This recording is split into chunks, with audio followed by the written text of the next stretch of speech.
6 months after his corporate board stripped him of his executive title, and his wife walked out with the prenuptial agreement she had spent 4 months drafting, Derrick Coleman was sitting on a weathered wooden bench in Jackson Park with $2,840.50 left in his checking account and no place he needed to be. A woman pushing a stainless steel food cart stopped directly in front of his bench, the front wheel rattling against the cracked asphalt path. She called out his full name in a quiet voice that carried no demand or judgment. He looked up slowly from his shoes, but he did not recognize the line of her jaw or the warmth in her dark eyes. She did not expect him to remember a brief encounter from a decade prior, but the steaming container of braised beef stew she was about to lay beside him would dismantle a $195 million corporate conspiracy and rebuild everything he had lost, starting with the personal dignity that no boardroom had ever been able to grant him. She had been scanning the park pathways for 3 weeks without fully acknowledging what she was searching for. The heavy steel cart gave off the rich aroma of seared chuck roast, caramelizing sweet onions, and a blend of crushed cloves and cedar wood spice that belonged to a southern kitchen from her childhood. The last time she had stood in the presence of this man, he was managing a logistics network worth $1.8 billion and stepping out of a chauffeur-driven sedan with a diamonds and silk-clad woman on his arm. Now he was sitting on the 4th bench from the south entrance of Jackson Park in Bronzeville, Chicago, carrying the quiet heaviness of a man who had reached the end of his options. Derrick Coleman was 54 years old. He had been occupying that exact spot on the wooden bench for 23 consecutive days. He arrived every afternoon at 4:15 p.m. when the autumn sunlight cut through the oak branches at a low angle that cast long, thin shadows across the gravel path. He was wearing a charcoal wool suit that had cost $3,800 when he ordered it from a tailor on Michigan Avenue 3 winters ago.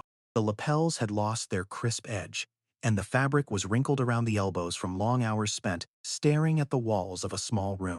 The cotton shirt underneath was washed in a communal sink and hung over a shower rod to dry, leaving the collar limp against his collarbone. His Italian leather shoes were scuffed at the toes, and the outer rim of the right heel was worn down to the rubber core from the way he dragged his feet when he walked. He had not shaved in 18 days, allowing a thick gray beard to cover his jawline. His hands were folded quietly in his lap, the skin around his knuckles dry and cracking from the chill wind blowing off Lake Michigan. He did not hold a smartphone, nor did he carry a newspaper to pass the hours. He simply stared at the concrete edge of the drainage ditch across the path, with the vacant focus of someone who was no longer looking at the physical world around him. The food cart approached from the direction of 63rd Street, moving at a slow and deliberate pace. The front right wheel had a broken ball bearing that made the cart pull toward the grass every 5 steps, forcing the woman to tighten her grip on the steel handle to keep it straight. The cart was built from polished aluminum, featuring a neatly hand-painted sign on the side panel that read Linwood Southern Comfort Stew, Cobbler, and Sweet Tea. The lettering was rendered in bright yellow paint by a hand that had taken care to smooth out every curve and edge. The woman pushing the heavy cart was Maya Linwood. She was 38 years old.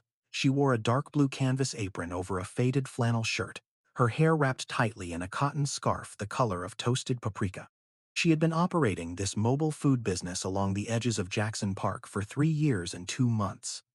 She knew the morning commuters running for the Metro train, the park groundskeepers who bought hot tea at 6:30 a.m., and the quiet bench sitters who watched the day slide away without speaking to anyone. She fed the people who had crisp $20 bills in their wallets, and she fed the ones who held out handfuls of sticky copper pennies, because her grandmother had taught her that a hot meal was the first line of defense against the coldness of the world. She slowed her pace as she approached the 4th bench, allowing the cart to come to a complete rest near the wooden armrest. She stood still for several seconds with her hands resting on the cool steel handlebar. She studied his profile, taking in the hollow contour of his cheeks, the dark circles underneath his eyes, and the precise way his shoulders slumped inside the oversized suit coat. She knew that face intimately. She had seen it 10 years ago on a humid afternoon on Beale Street in Memphis, Tennessee, on a Tuesday, when she had $35 left in her pocket and a 5-year-old daughter who had eaten nothing but a dry biscuit since the previous morning. She remembered the way he had stepped out of a black town car, pulled up his trousers to avoid a puddle, and walked directly to her folding table to order a $11 plate of beef stew.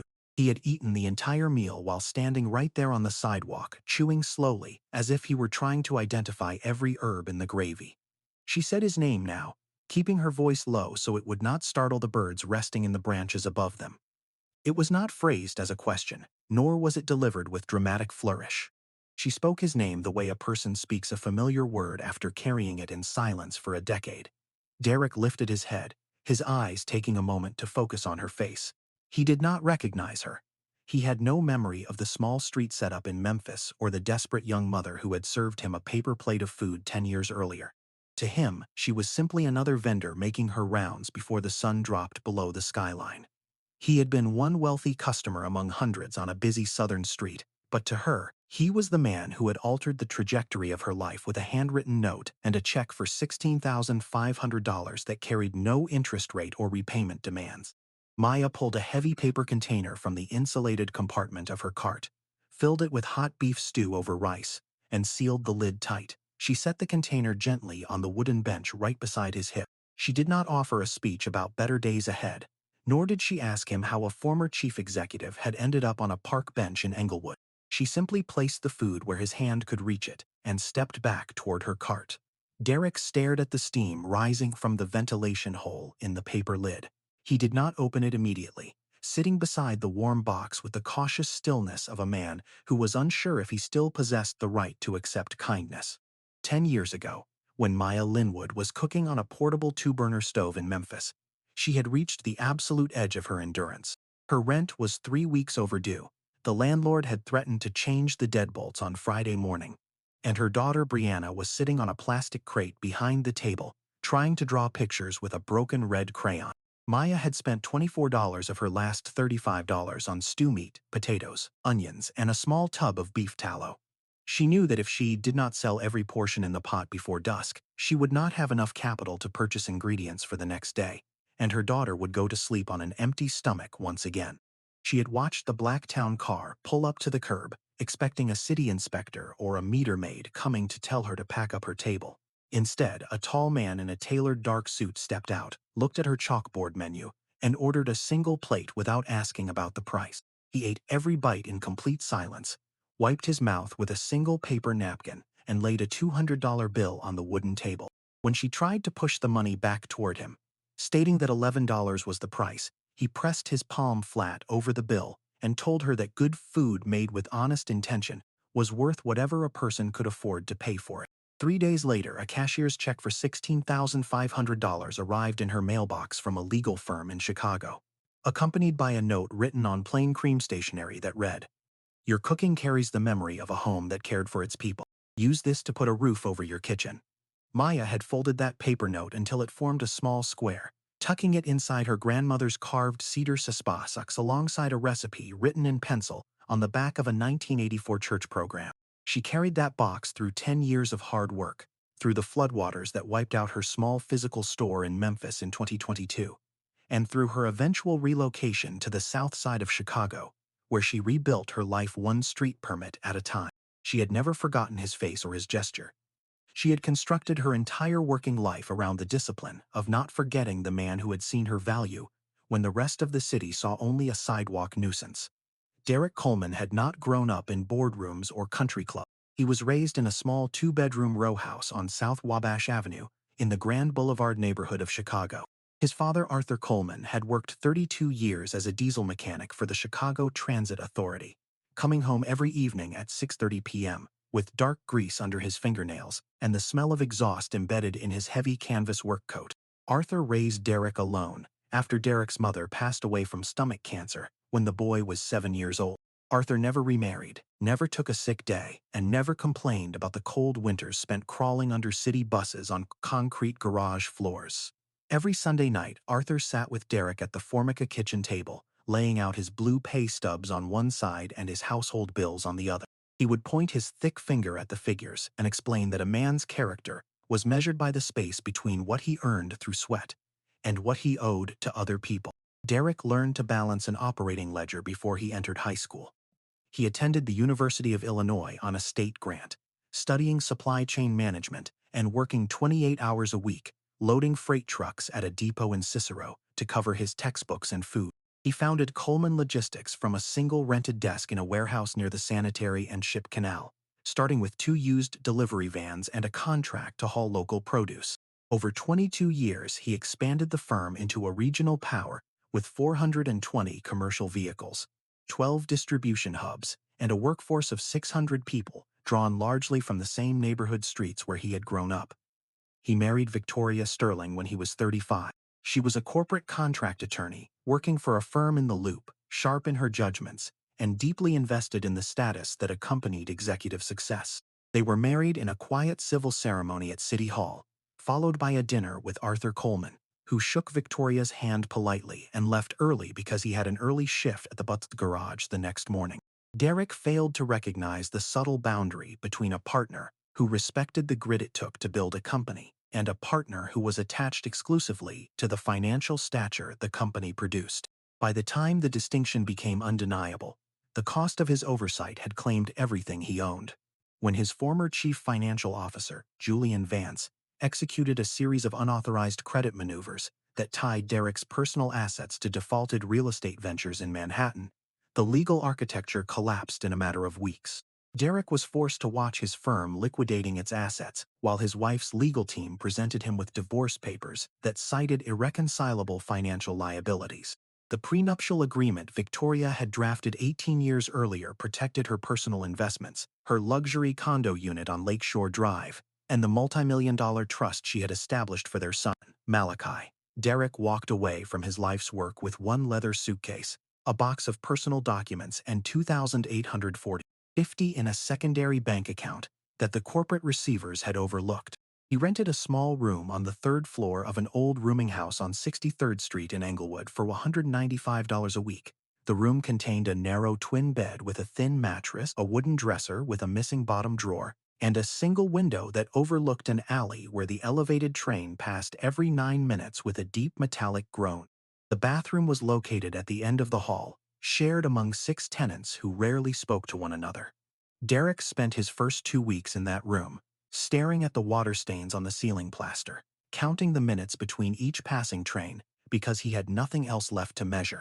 He had spent 22 years in rooms where people stood up when he walked through the door, sat on a park bench in Jackson Park, watching the lake breeze blow dry oak leaves across his scuffed leather shoes, realizing for the first time in his adult life that he had built an empire without ever taking the time to discover who he was once the title was stripped away. On his 20th day on the bench, a street sweeper had paused near his seat and handed him a warm paper cup of black coffee without saying a word, simply nodding once before moving on down the path. Derrick had held that paper cup in his hands for an hour, feeling the heat seep into his palms, moved by the simple realization that he was still visible to the working people of the city. He sat on the bench on the 23rd day, looking at the sealed paper container of beef stew that Maya Linwood had left beside him. The steam was still escaping from the small vent on the lid, carrying an aroma that stirred a faint memory of his father's kitchen on South Wabash Avenue. He pulled the plastic spoon from the side napkin, lifted the lid, and took his first bite in nearly 48 hours. The beef stew was warm, rich, and deeply seasoned with black pepper, garlic, and that distinct woody undertone of cedar wood spice.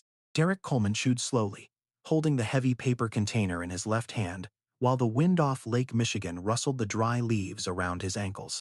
It was the first hot food he had consumed in 2 full days, and every bite seemed to settle somewhere deep in his chest, loosening a knot of tension he had carried since the morning the corporate auditors marched into his office on Michigan Avenue. He finished the portion to the last grain of rice, wiped the plastic spoon with a paper napkin, and carefully closed the paper lid. He set the empty box on the wooden bench beside him, staring at it for a long time as if it were a rare artifact that had fallen from the sky. The next afternoon, precisely at 4:15 p.m., the distinct sound of the aluminum food cart returned down the Jackson Park pathway.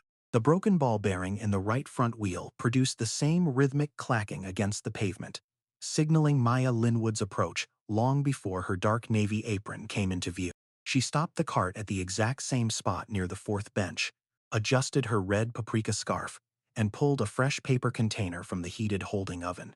She set it on the wooden slats beside Derrick without breaking her stride, placing a chilled bottle of spring water next to it. She did not demand a conversation, nor did she ask if he had enjoyed the previous meal. She simply looked into his eyes for 2 quiet seconds, gave a slight nod of recognition, and continued pushing her heavy cart toward the park exit near 63rd Street. Derrick watched her receding figure, noticing the firm, disciplined posture of her back as she leaned her weight against the steel handlebar to keep the pulling cart straight on the path. This silent exchange repeated itself on day 3, day 4, and day 5. Every afternoon at 4:15 the hot meal arrived. On the third day it was slow-cooked smothered pork chops over creamy yellow grits. On the fourth day, braised chicken thighs with black-eyed peas and collard greens seasoned with smoked turkey broth. On the fifth day, a generous slice of hot peach cobbler wrapped in wax paper accompanied the main dish. Derrick did not leave the bench until he had eaten every morsel. He began to look forward to that specific hour of the afternoon, finding that the chaotic thoughts of bank foreclosures, legal subpoenas, and broken promises were replaced by a quiet curiosity about the woman who fed him without asking for a single dime or an explanation for his fall. On the sixth day, after laying down a container of beef short ribs with sweet potato puree, Maya did not immediately push her cart away. She stepped to the side of the path, engaged the handbrake on the cart's lower axle, and sat down on the far edge of the wooden bench. She kept a clear distance of 2 feet between them, resting her hands in her apron pockets, while looking out toward the trees framing the lakefront.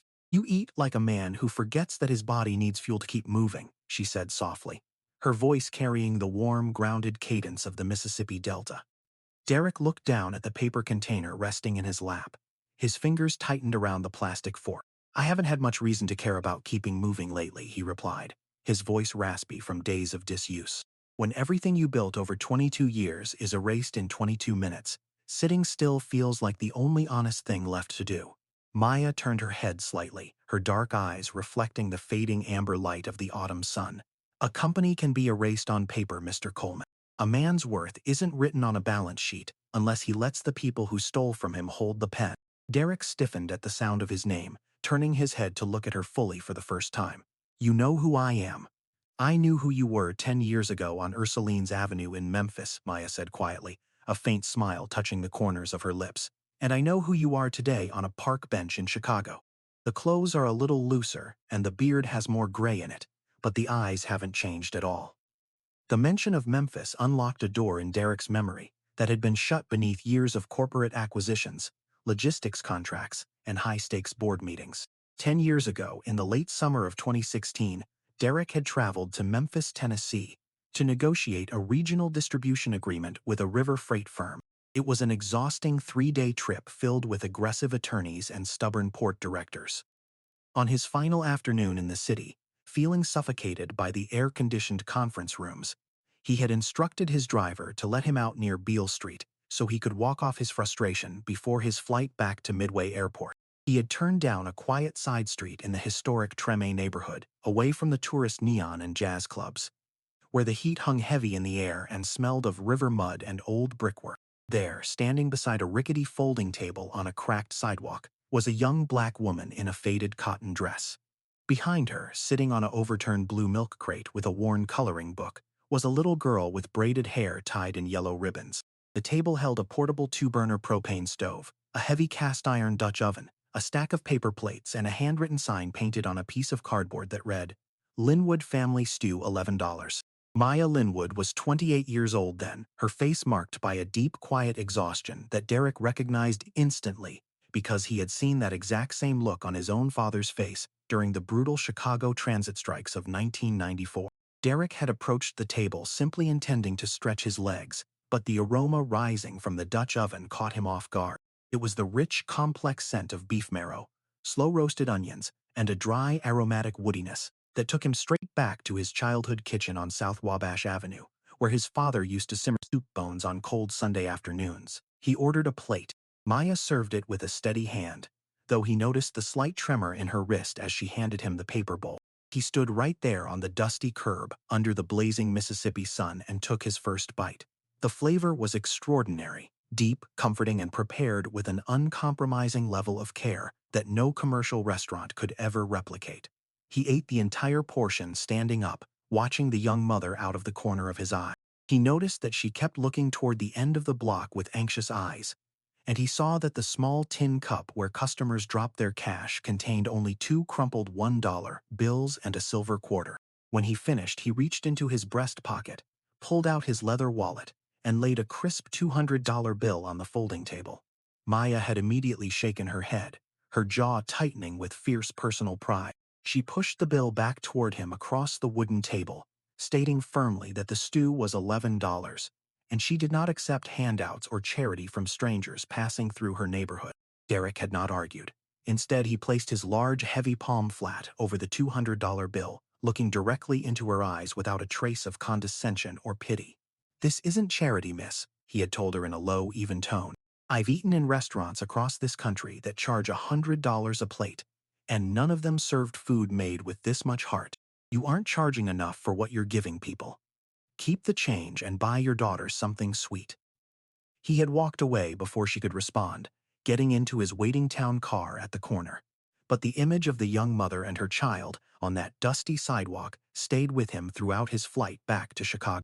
He thought about his father working 14-hour shifts at the bus garage to save $40 a month for his college fund, and he realized that the difference between success and collapse for working people often came down to a single break at the right moment. 2 days after returning to his office in the Loop, Derrick instructed his personal attorney to locate the young vendor on Ursulines Avenue. He authorized a wire transfer of $16,500 from his private account to a legal escrow firm in Memphis, with strict instructions to secure a 6-year commercial lease for a permanent indoor stall at the historic French Market in downtown Memphis. He paid for a commercial refrigeration unit, a 4-burner gas range, a stainless steel prep table, and 3 months of initial inventory. Along with the lease documents, he sent a short handwritten note on plain cream paper. "Your cooking carries the memory of a home that cared for its people. Use this to put a roof over your kitchen." Maya had sat at her small kitchen table in Memphis with the cashier's check and the note resting beside her grandmother's carved cedar spice box. She did not cry, nor did she go on a spending spree. She folded the letter into a neat, tight square and tucked it deep inside the cedar box, right next to the hand-penciled recipe for the spice mix that her grandmother had written on the back of a church bulletin in 1984. She used the physical stall at the French Market to build a thriving lunch business over the next 6 years, serving hundreds of working people every day and saving every spare dollar for her daughter Brianna's future education. Then came August 2022. Hurricane Ida roared up the Mississippi Valley, bringing torrential rainfall and urban flooding that broke the storm drainage systems in lower Memphis. The French Market was inundated under 4 feet of murky river water for 5 days. When the waters finally receded, Maya's commercial fryers were ruined, the electrical infrastructure of the building was condemned, and the structural insurance covered less than 30% of the physical damage. Instead of sinking into despair, Maya gathered what remained of her savings, exactly $19,000 that she had managed to preserve in a separate credit union account, packed her daughter's school clothes, her grandmother's cedar spice box, and 3 cast-iron Dutch ovens into an old station wagon, and drove 900 miles north to Chicago. She knew that Chicago was a city built on hard work, heavy winters, and people who appreciated hot, honest food. She spent $2,800 on a used aluminum food cart from a retired vendor in the Pilsen neighborhood, paid $200 for her municipal health department permits, and set up her mobile operation along the perimeter of Jackson Park in Bronzeville. For 3 years, she pushed that heavy cart through summer heat waves and sub-zero autumn winds, building a new base of loyal customers and making sure Brianna stayed on the honor roll at her high school. She had never searched for Derrick Coleman, but she had kept his name and his gesture alive in her heart, every single day, as the foundation of her resilience. On the park bench in Jackson Park, 10 years after their first meeting on that dusty sidewalk in Treme, Derrick sat in total silence as Maya quietly recounted the path that had brought her from Memphis to Chicago. The wind rustled the high branches of the oak trees, scattering yellow leaves across the concrete path between them. "I kept that note you wrote me," Maya said softly, reaching into her canvas apron pocket and pulling out a small yellowed square of paper that had been folded and unfolded 1,000 times over the decade. "Whenever the rain was coming through the roof or the oil burned my hands, I took this out and read it. It reminded me that somebody who didn't owe me a thing saw value in my labor when I was down to my last $35. Derrick looked at the small piece of paper in her hand. His fingers trembled slightly as he reached out to touch the faded ink of his own handwriting. For 6 months, since the day his company was stripped away and his wife walked out, he had believed that his entire existence had been reduced to zero. He had believed that without his multi-million-dollar accounts, his fleet of 400 transport trucks, and his corner office overlooking Lake Michigan, he was nothing more than an invisible ghost occupying a bench in Englewood. Looking at that small, worn square of paper, he realized that the most significant act of his 54 years on Earth had not occurred in a corporate boardroom or a bank closing ceremony. It had happened on a dusty curb in Memphis when he laid $200 on a wooden table and decided to believe in a stranger's dignity. "I lost everything, Maya," Derrick whispered, his voice cracking beneath the weight of 6 months of suppressed grief. "They took the company. They took the house in Hyde Park. My CFO spent 5 years building a maze of shell companies that tied my personal guarantee to $195 million in defaulted real estate debt. My wife took her private assets and left within 2 weeks. My son won't even take my phone calls. I don't have a company left to my name." Maya stood up from the wooden bench, her dark eyes flashing with a fierce, quiet intensity. She stepped directly in front of him, looking down at his slumped shoulders with uncompromising strength. "They took the paper, Derrick," she said, her voice dropping an octave into a firm, resolute tone that cut through the chilly afternoon air. "They took the trucks and the brick buildings. But they didn't take the brain that built it, and they sure as hell didn't take your dignity unless you leave it lying here on this dirt path." She turned back to her food cart, unlocked the handbrake, and took hold of the steel handlebar. "Same time tomorrow, Mr. Coleman, and tomorrow you're going to tell me exactly how a CFO manages to steal a whole company out from under a man who claims he knows how to read a balance sheet." The next afternoon brought a sharp, icy rain that swept off Lake Michigan, turning the Jackson Park pathways into slick mirrors of black asphalt. Derrick Coleman arrived at 4 o'clock, wearing his damp charcoal suit jacket buttoned tight against his chest. He stood beneath the overhanging branch of a large red oak tree, refusing to seek shelter inside the nearby bus stop. For 23 days, he had used the park bench as an altar of self-pity, but today his eyes were clear and his posture was upright. The clacking sound of the aluminum food cart approached through the gray drizzle. Precisely at 4:15 p.m., Maya Linwood was wearing a heavy oilskin coat over her navy canvas apron, her paprika-colored scarf tucked firmly beneath her collar. She parked the cart under the same oak tree, engaged the axle brake, and immediately pulled 2 warm paper containers from the holding oven. She handed one to Derrick alongside a fresh plastic fork, keeping the second one for herself. They stood side by side under the dripping canopy of leaves, watching the rain create small ripples in the mud puddles along the path.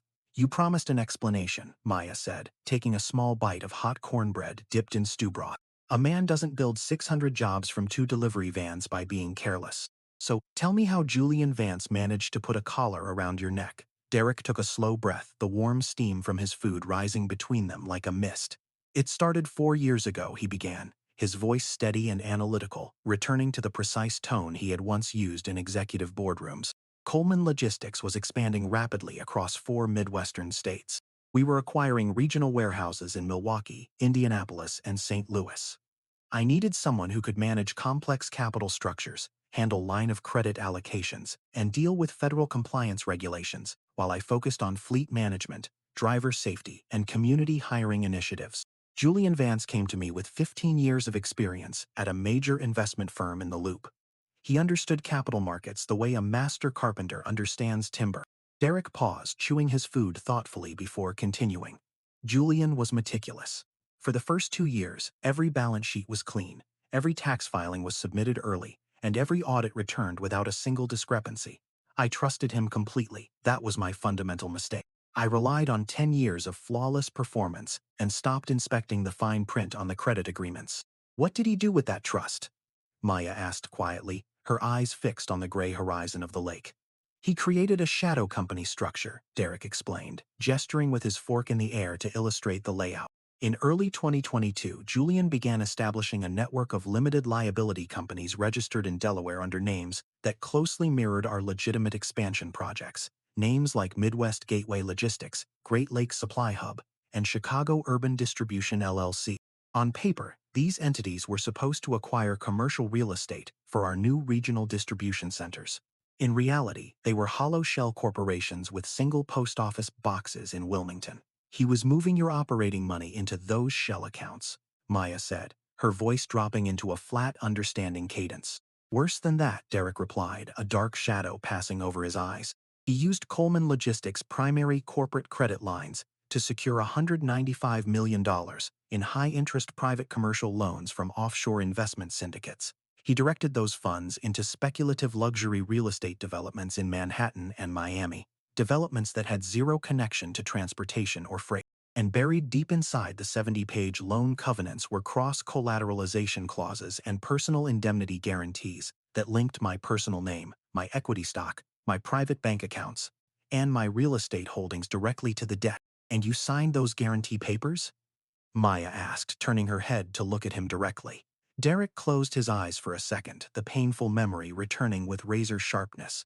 Julian presented those documents to me during a massive 90-day fleet expansion project in November 2023. He placed a 4-inch stack of closing binders on my desk at 7 p.m. on a Friday before a major holiday weekend. He told me they were routine renewal documents for our primary fleet credit lines, the same documents I had signed every autumn for a decade. He pointed to the signature tabs, gave me a 2-page executive summary that omitted every reference to the personal guarantee clauses, and assured me that our corporate legal team had already vetted every line. I signed 24 signature pages in 6 minutes. I didn't read the loan covenants. I trusted my CFO because he had managed my books for 5 years without a single error. And when the luxury real estate market crashed in late 2025, the house of cards collapsed, Maya inferred softly. The offshore lenders called the loans in January, Derrick said, his jaw clenching tightly. The commercial developments in Miami and New York defaulted overnight. When the creditors moved to collect, they triggered the personal guarantee clauses. The receivers moved into my offices on Michigan Avenue on a Tuesday morning. They froze Coleman logistic operating accounts, seized my fleet of 400 trucks, placed liens on our 12 distribution hubs, and attached every dollar in my personal investment accounts. Within 18 days, 22 years of labor were liquidated to satisfy $195 million in defaulted debt that I had never authorized or benefited from. Maya stood silently beside him as the rain drummed against the heavy oak leaves above them. "And your wife?" she asked softly. "Victoria?" Derrick gave a dry, bitter laugh that carried no humor. Victoria called her estate attorney 11 days after the receivers served the freeze order. The prenuptial agreement she had drafted 18 years earlier protected her law firm partnership equity, her private luxury condo on Lakeshore Drive, and the $2 million educational trust she had established for our son Malachi. She didn't ask me how we were going to rebuild. She didn't ask if I needed a place to stay. She simply served me with divorce papers at my desk while I was packing my personal belongings into a cardboard box. She looked at me across the desk and said that she had married a chief executive who built assets, not a defaulted guarantor who lost his name to a bank. "And your son, Malachi?" Maya asked gently. "Malachi too," Derrick said, his voice dropping into a quiet murmur of regret. "He's finishing his senior year at Northwestern University. Victoria controls his tuition trust and his trust distribution payments." When the news hit the Chicago Tribune, Malachi called his mother first. He didn't call me for 4 months. When I finally reached him on a burner phone, he told me he couldn't afford to be associated with a corporate bankruptcy while he was applying for positions at private equity firms in New York. He chose the money, Maya, and the hardest part is that I can't even blame him, because I spent 18 years teaching him that success was measured by the size of the fund you managed. Maya set her empty paper container on the steel ledge of her food cart. She stepped closer to Derrick, her dark eyes flashing with an intense, unyielding conviction that made him stop talking immediately. "You're lying to yourself, Derrick Coleman," she said in a sharp, resolute tone that cut through the sound of the falling rain. "You're sitting here acting like you're a victim of bad luck and cold-hearted people. But the truth is, you got lazy with your own values. You built a $1.8 billion company. But you let a man in a tailored suit manage your integrity because you were too busy looking at fleet expansion charts. You let your wife write a legal contract that treated a marriage like a corporate merger. And then you acted surprised when she liquidated the partnership when the revenue dropped." Derrick stared at her, stunned by the raw honesty of her words. No one had spoken to him with such direct, uncompromising candor in over 20 years. "I didn't bring you hot stew for 3 weeks so you could sit on a wooden bench and mourn your lost fortune," Maya continued, her voice steady and ringing with moral authority. "I brought you food because 10 years ago, You were a man who knew the value of honest work when you saw it on a dusty street in Memphis. Money is just paper, Derrick. It comes and goes with the market. But the mind that built that business, the knowledge of supply chains, the discipline my father taught me, and the grit your father learned under those CTA buses, that doesn't belong to Julian Vance, it doesn't belong to Victoria Sterling, and it sure as hell doesn't belong to the receivers. Derrick stood motionless under the oak tree, feeling her words strike him like a physical force. The fog of despair that had clouded his mind for 6 months began to burn away, replaced by a sudden sharp clarity that reawakened his spirit. "Now pack up your food container," Maya said, her tone softening back into a firm, practical command. "We're going to take a walk down Adam Clayton Powell Boulevard. There's a man you need to meet." 20 minutes later, Derrick followed Maya up a flight of worn marble stairs inside a 3-story red brick building on 63rd Street. The hallway smelled of old paper, floor wax, and roasted coffee beans. Maya stopped at a frosted glass door that bore the gold leaf lettering, "Marcus Thorne and Associates, Forensic Accounting and Financial Fraud Investigations." Without knocking, Maya pushed the door open and stepped inside. The office was small, lined from floor to ceiling, with steel filing cabinets and stacks of legal binders. Sitting behind a massive oak desk piled high with financial ledgers was a 61-year-old black man wearing wire-rimmed reading glasses on a silver chain around his neck. He wore a crisp white dress shirt, with the sleeves rolled up to his forearms, revealing thick wrists calloused from years of manual labor before he entered law school. This was Marcus Thorne. He was a legendary forensic accountant and former federal prosecutor who had spent 30 years dismantling complex white-collar fraud schemes across the Midwest. He was also a loyal customer who purchased 2 hot peach cobblers from Maya's cart every Tuesday afternoon at precisely 2:15 p.m., paying with exact cash and claiming her crust was the only thing in Chicago that kept his blood pressure stable. "Maya Linwood," Marcus said, looking up from a complex spreadsheet with a mild grin. "It's Wednesday. If you're bringing cobbler early, I might have to audit your tax returns just to clear my conscience." "I didn't bring cobbler today, Mr. Thorne," Maya said, stepping aside to let Derrick enter the room. "I brought a man who needs 30 minutes of your time and 20 years of your expertise." Marcus Thorne looked over the top of his reading glasses at Derrick. His sharp, analytical eyes took in the scuffed Italian shoes, the unpressed charcoal suit, the gray beard, and the quiet, intense focus returning to Derrick's eyes. Marcus had read the Chicago Tribune articles 6 months ago. He knew the name Derrick Coleman, and he knew the public narrative surrounding the sudden collapse of Coleman Logistics. "Sit down, Mr. Coleman," Marcus said, gesturing toward a heavy leather armchair across from his desk. "Maya doesn't bring people into my office unless she thinks their story has an honest bone in it. Put your drive on the desk." Derrick reached into his inner suit pocket and pulled out a small black portable hard drive. It was the single item he had taken from his executive office on the morning the receivers arrived. A secure, encrypted backup drive containing 22 years of corporate financial filings, fund allocation reports, loan covenants, email archives, and internal auditor memos. "I kept copies of everything," Derrick said, placing the drive on the oak desk. "Every quarterly report, every credit agreement, every internal transfer authorization, from 2018 to 2025. I kept them out of habit, because my father taught me never to throw away a pay stub." Marcus plugged the drive into his desktop computer, typed in the encryption key Derrick provided, and began opening the files. For 25 minutes, the room was completely silent except for the rhythmic clicking of Marcus's mouse and the gentle hum of the computer monitor. Marcus put his reading glasses on, adjusted them twice, pulled them off to rub his eyes, and then put them back on. Finally, Marcus leaned back in his heavy leather chair, folded his hands over his stomach, and looked directly at Derrick. "Mr. Coleman, who told you that your company suffered a commercial bankruptcy?" Marcus asked in a low, measured voice. "The bankruptcy attorneys in the loop," Derrick replied. "They said the debt structure was fully leveraged, and my personal guarantees legally bound me to the defaulted loans." Marcus let out a short, sharp snort of disgust. "Those attorneys were looking at civil asset recovery, Mr. Coleman. They were looking at how to divide your carcass among institutional creditors so they could collect their hourly fees. What I am looking at on this hard drive isn't a business failure. This is systematic, grand-scale federal wire fraud and corporate embezzlement." Marcus tapped his index finger against the computer screen, highlighting a series of complex fund transfers. "Look at these transaction logs from March 2023. Julian Vance didn't just mismanage capital. He engaged in a deliberate pattern of unauthorized funds diversion. He created 7 distinct shell corporations in Delaware, forged your digital signature on internal board resolution summaries, and funneled $47 million of Coleman Logistics operating credit directly into offshore accounts controlled by his brother-in-law in the Cayman Islands. Derrick leaned forward, his heart pounding in his chest. Are you saying the loan guarantees were fraudulent? I'm saying the entire credit structure was an illegal conspiracy designed to hollow out your company from the inside while using your personal reputation as human shield, Marcus declared firmly. When a CFO mismanages money, that's civil negligence. When a CFO alters corporate resolution documents, funnels loan proceeds into shell accounts, and buries unauthorized personal indemnity clauses in unvetted credit agreements, that is a federal crime under Title 18 of the United States Code.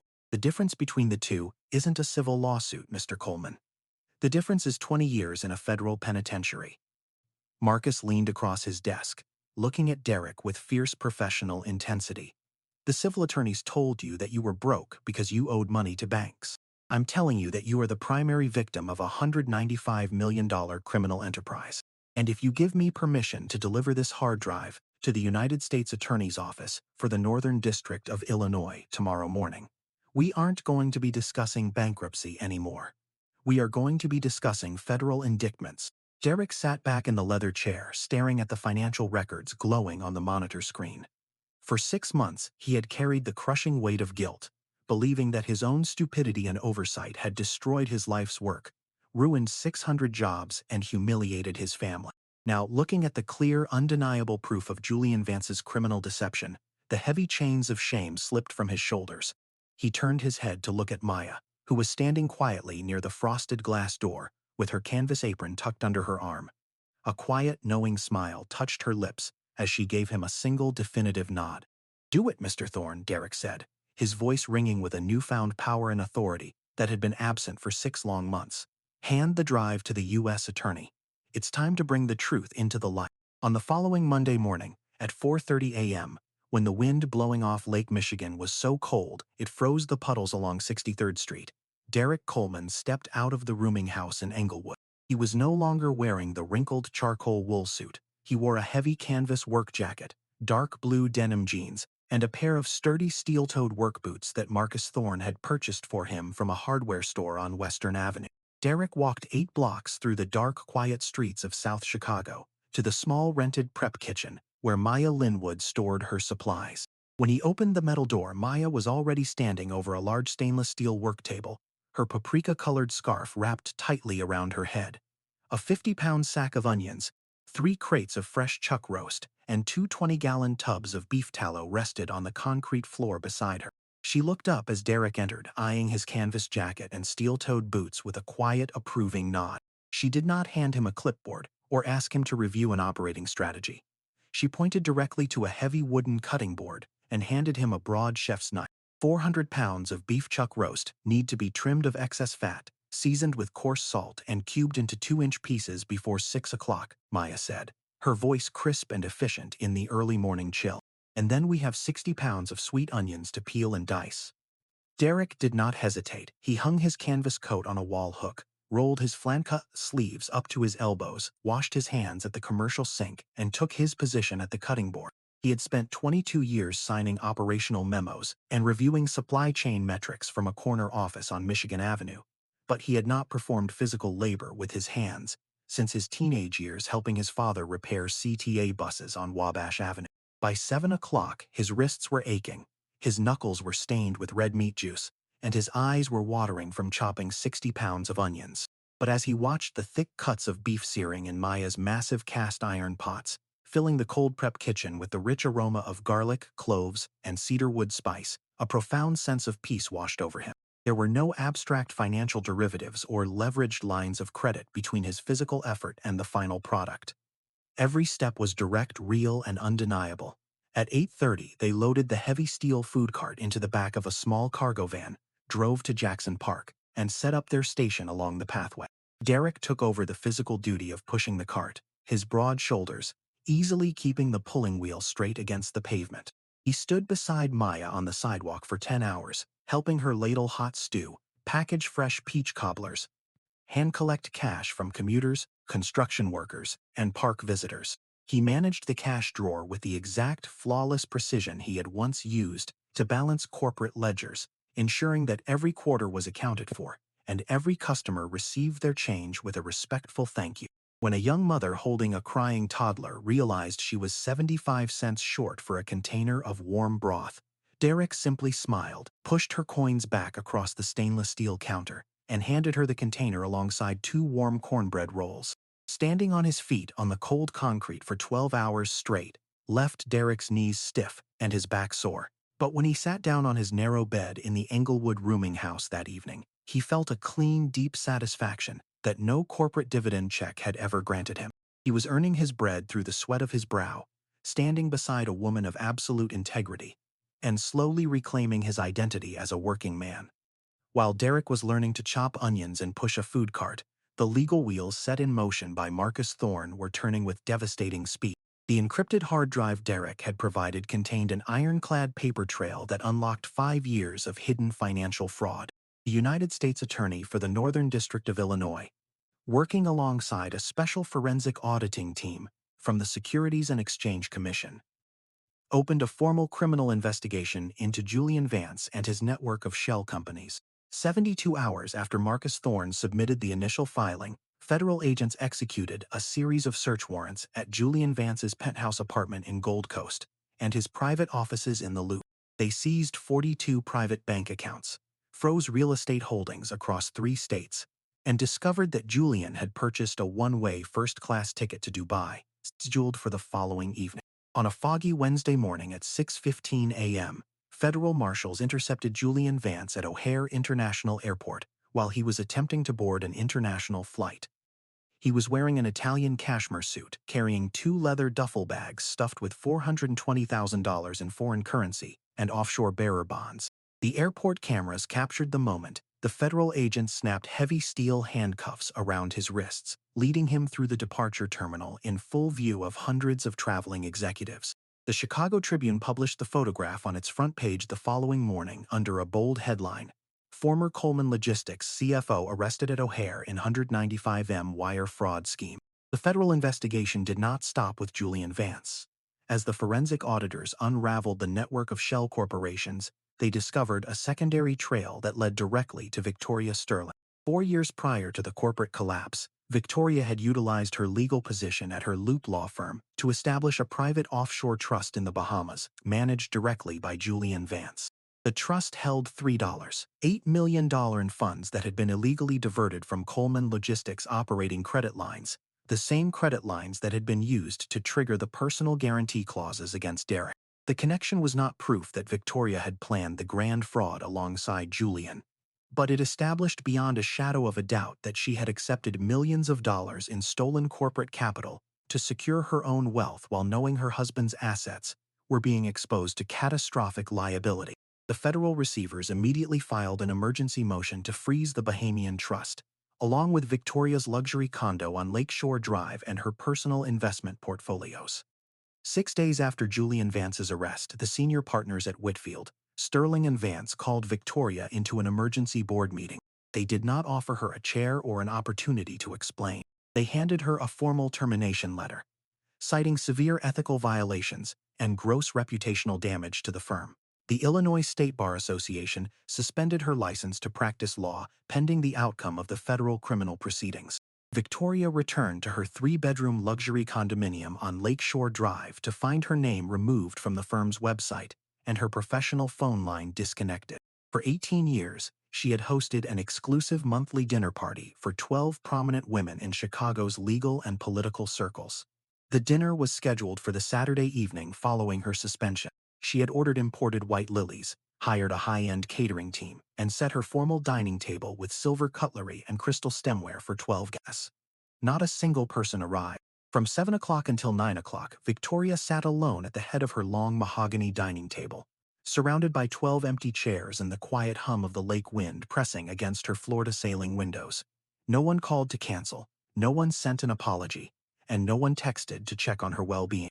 The social status she had sacrificed her marriage and her integrity to protect had evaporated overnight, leaving her in a silent room filled with flowers that no one would ever see. On a chilly Thursday afternoon, 3 weeks after Julian Vance's arrest, A young man stepped off the Metro train at 63rd Street and walked slowly toward Jackson Park. He was 22 years old, wearing a tailored navy overcoat and carrying a leather backpack over his shoulder. He stood 20 yards away from Maya's aluminum food cart, watching his father lift a heavy stainless steel soup kettle with ease, his sleeves rolled up, his gray beard neatly trimmed, his eyes bright with focus. It was Malachi Coleman. He had read the Wall Street Journal reports. He had seen his mother's name cited in the federal fraud filings, and he had spent 4 days sitting in his apartment at Northwestern University, realizing that he had betrayed the only parent who had ever taught him how to be a man. Malachi walked slowly toward the cart. Derrick looked up from the cash register, his eyes meeting his son's for the first time in nearly 5 months. The silence between them hung heavy in the crisp autumn air, filled with the unspoken weight of broken trust and deep regret. "Dad," Malachi said, his voice trembling slightly as he stood before the steel counter. I read the papers. I saw what Julian did, and I saw what happened with the trust." Derrick set his wiping cloth down on the counter. He looked at his son's face, seeing the painful confusion and shame in the boy's eyes. He did not yell, nor did he offer a cold, sarcastic remark. He remembered what Maya had taught him about dignity and forgiveness. "You don't have to explain, Malachi," Derrick said quietly, his voice low and grounded. "You made a choice based on the numbers, because that's what your mother and I taught you to value. But numbers don't hold a family together when the storm hits." Malachi swallowed hard, a tear tracing a clear line down his cheek. "I was terrified, Dad. When everything collapsed, I thought if I didn't stay on Mom's side, I wouldn't have a future. I was a coward." Derrick stepped around the side of the food cart, reached out his large, calloused hands, and placed them firmly on his son's shoulders. "You're 22, Malachi. You're allowed to make a mistake. What matters is whether you have the spine to stand up and do the work to fix it." Derrick turned to Maya, who was watching from the prep area with a soft expression in her dark eyes. "Maya, this is my son, Malachi. He thinks he knows how supply chains work because he's finishing a degree at Northwestern." Maya smiled, pulling a dark blue canvas apron from a storage shelf under the cart and tossing it directly to Malachi. "Northwestern degrees don't mean a thing on 63rd Street, young man. Put that apron on. We have 70 orders of beef stew to serve before sunset, and the front wheel on this cart needs a steady hand." Malachi looked at the canvas apron, then looked at his father. He wiped his eyes with the back of his sleeve, pulled his tailored overcoat off, hung it on a nearby tree branch, and tied the apron firmly around his waist. For the rest of the afternoon, Malachi stood side by side with his father, handing out paper containers, wiping down the stainless steel counter, and learning for the first time in his life what it meant to work alongside his father without a corporate title separating them. The ultimate test of Derrick's renewed spirit arrived 2 weeks later, during the first heavy blizzard of the Chicago winter. It was a Tuesday morning, and the temperature had dropped 6 degrees Fahrenheit. Maya's primary wholesale produce supplier in West Loop experienced a catastrophic refrigeration system failure, destroying 3 tons of fresh vegetables and shutting down their delivery network across the city. Every food truck vendor and small restaurant operator along 63rd Street was left stranded without fresh ingredients for the busiest lunch rush of the week. Other vendors began packing up their carts, preparing to lose thousands of dollars in revenue during a critical holiday sales period. Maya stood in her prep kitchen looking at 4 empty produce crates, her face tight with worry. "If we can't get 200 pounds of fresh carrots, potatoes, and sweet onions by 10 o'clock, we can't cook the stew," she said, her voice strained. "And if we don't open today, we lose our prime spot at Jackson Park for the rest of the winter season." Derrick stood up from the prep table, his eyes lighting up with the familiar, intense focus of a master logistics operator. He looked at his watch. It was 6:45 a.m. "We aren't closing, Maya," Derrick declared firmly. "A supply chain is just a problem of routing and communication. Give me 30 minutes. Derrick pulled a burner phone from his jacket pocket and dialed a number he had memorized 20 years ago. It was the direct line to Big Mike Kowalski, the owner of an independent produce distribution depot in Cicero, who had worked as a contractor for Coleman Logistics for 15 years. Big Mike had refused to work with Julian Vance's receivers, holding a deep personal loyalty to Derrick for the way Derrick had paid his drivers during the 2018 winter storms. "Mike," Derrick said when the heavy voice answered the line. "It's Derrick Coleman." There was a 3-second silence on the line, followed by a loud, boisterous roar of laughter. "Derrick, I read about that snake Vance getting picked up at O'Hare. I knew you'd clear your name, boss. What do you need?" I need 200 pounds of carrots, 300 pounds of Idaho potatoes, and 100 pounds of sweet onions delivered to 63rd Street and South Wabash by 8:30 a.m., Derrick said crisp and clear. And I need it at wholesale cost. Consider it done, boss, Mike replied instantly. I'll drive the truck myself. Derrick didn't stop there. He called 3 former independent delivery drivers who owned small refrigerated vans, men he had hired from the local Bronzeville neighborhood years ago. Within 45 minutes, Derrick had organized a temporary localized distribution shuttle.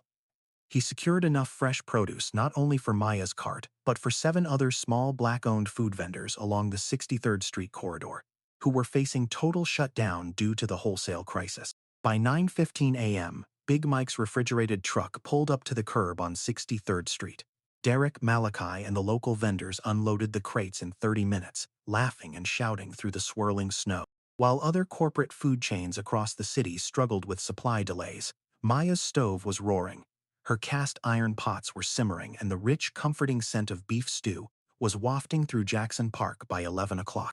Maya stood behind the counter of her cart, watching Derrick direct the local vendors, manage the inventory flow, and ensure that every small business owner received their supplies at exact cost.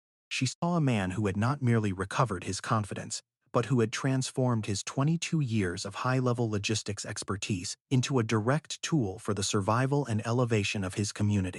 He was no longer a fallen billionaire sitting on a park bench. He was a leader standing in his true power. The formal restitution decree from the United States District Court for the Northern District of Illinois was issued on a bright, crisp Friday morning in early spring. Marcus Thorne called Derrick Coleman into his office on Adam Clayton Powell Boulevard to review the final documents prepared by the court-appointed federal receiver. Derrick walked the 12 blocks from the Englewood rooming house, his canvas work jacket open against the mild breeze, his boots striking the pavement with the steady, measured rhythm of a man who knew precisely where he was going. Marcus laid a heavy blue legal folder in the center of his oak desk. Inside was a certified summary of the liquidated assets recovered from Julian Vance's offshore shell accounts, the seized real estate properties in Miami and Manhattan, and the frozen Bahamian trust. The total recovery across all affected institutional entities amounted to $74 million.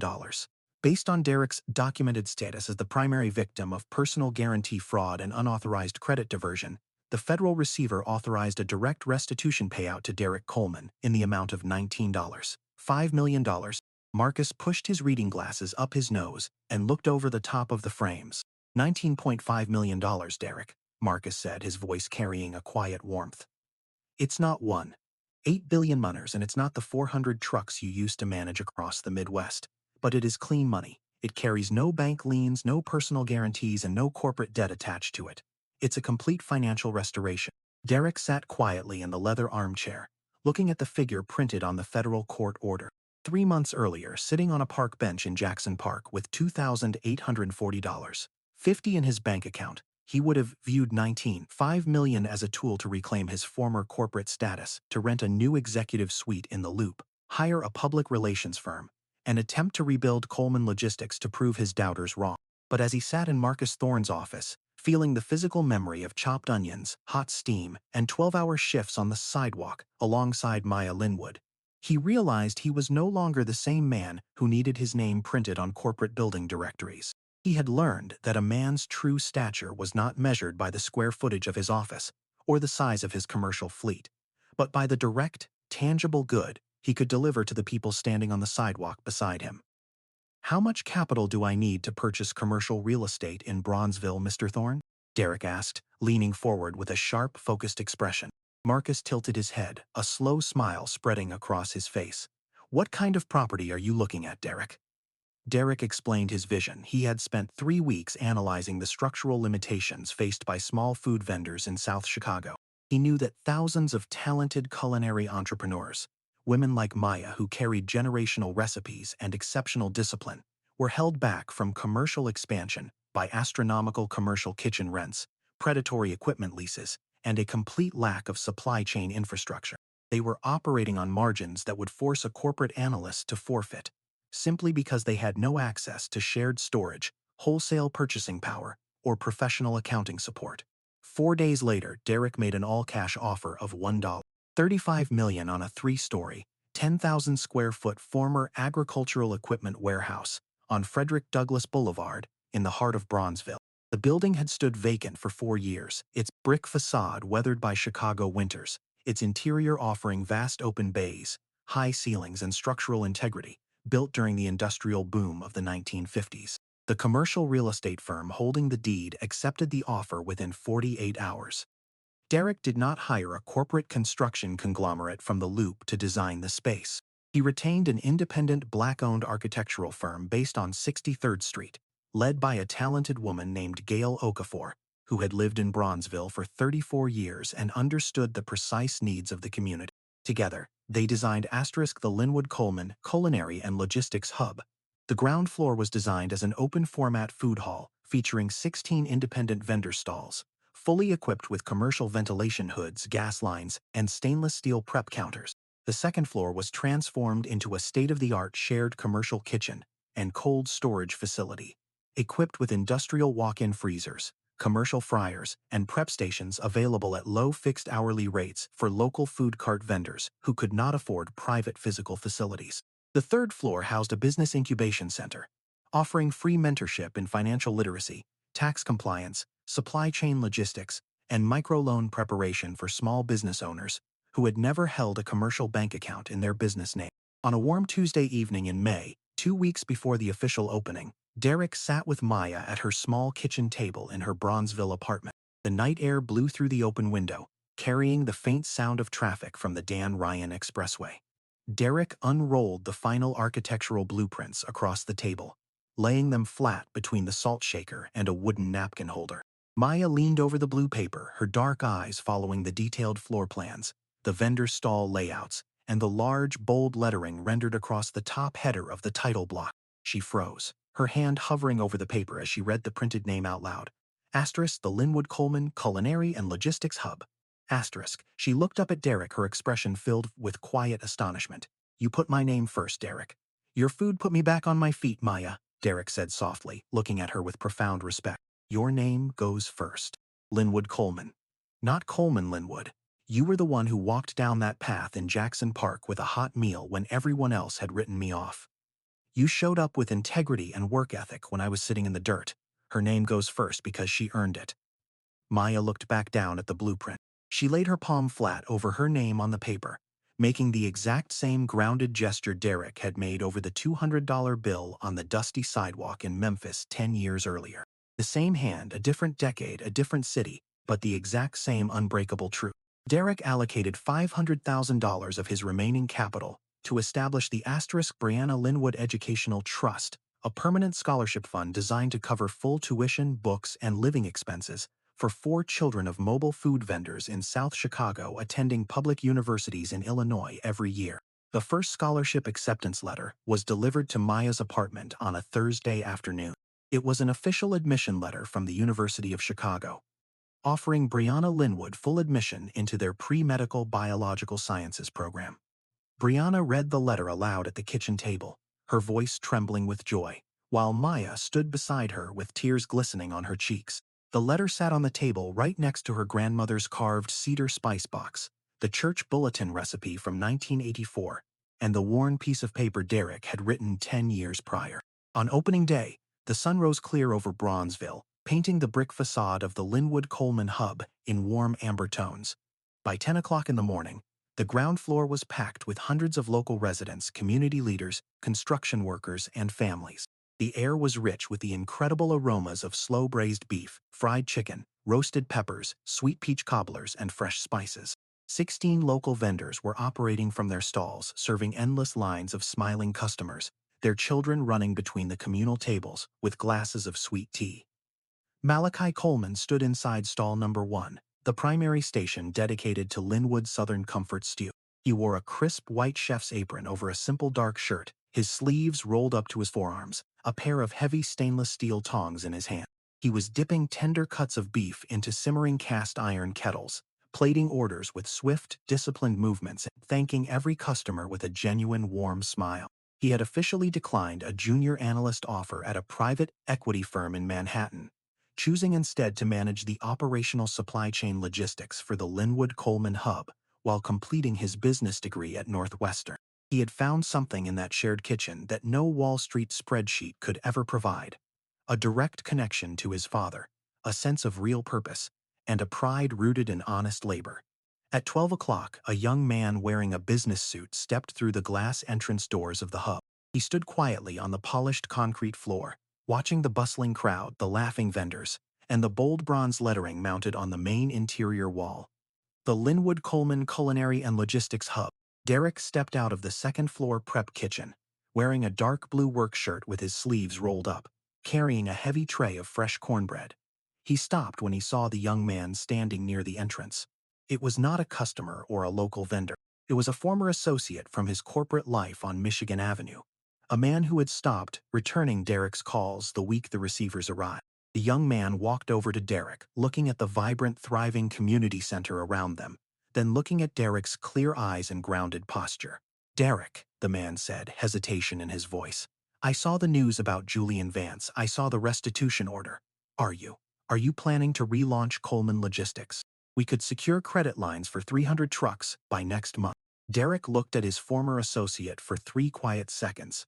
He looked over at the counter where Malachi was working side by side with Maya, laughing as they served a hot plate of stew to an elderly woman from the neighborhood. He felt the solid weight of the concrete floor beneath his boots and the warm, living energy of a community standing on its own feet. "I'm already running my fleet, Arthur," Derrick said quietly, a calm, unbeatable confidence in his voice. "And every delivery we make actually feeds the people who live here." Derrick turned and walked back into the bustling kitchen, stepping up beside his son to take hold of a soup ladle. Victoria Sterling remained in her 3-bedroom condominium on Lakeshore Drive. Her legal license remained suspended, her social calendar remained completely empty, and her apartment remained silent. Her story did not end with a dramatic court scene or a tearful reconciliation. It ended in the quiet, hollow emptiness of a life built exclusively around paper value and status that dissolved the moment the storm arrived. Not every thread is tied with a bow, because true life is not a performance. It is a reckoning with the choices one makes when the room is full. When the sun began to set over South Chicago, casting long gold rays through the high industrial windows of the hub, the kitchen work was finally done.